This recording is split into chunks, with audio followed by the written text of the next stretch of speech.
সকল ইবতেদায়ী মাদ্রাসা ধাপে ধাপে জাতীয়করণ ঘোষণা বাস্তবায়নের দাবিতে টানা 18তম দিনে প্রেসক্লাবের সামনে লাগাতার অবস্থান কর্মসূচি শিক্ষকদের। দাবি পূরণ না হলে বোর্ড পরীক্ষায় শিক্ষার্থীদের রেজিস্ট্রেশন সহ সকল কার্যক্রম বন্ধ রাখার হুঁশিয়ারি দেন তারা। আমাদের দাবি এখন একটাই, সেটা হলো আমাদের প্রতিষ্ঠান জাতীয়করণ করতে হবে।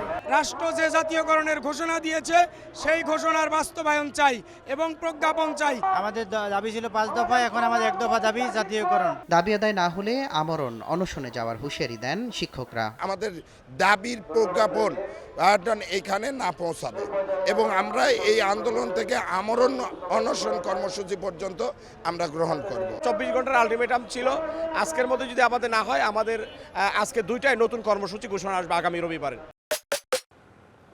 Maggi hot and spicy blast, test of the nation.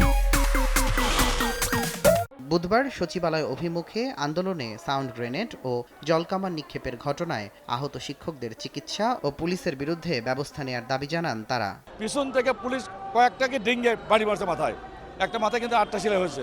দাবি আমাদের তাদেরকে ইয়ে করতে হবে, দ্রুততম চিকিৎসা করতে হবে এবং যারা দোষী পুলিশ তাদেরকে শাস্তি দেওয়া হবে। আন্দোলনের 18তম দিনেও সরকার সংশ্লিষ্ট কোনো পক্ষ থেকে দাবি পূরণের কোনো আশ্বাস পায়নি বলে জানান তারা। তুষার আহমেদ ইমন, সময় সংবাদ, ঢাকা।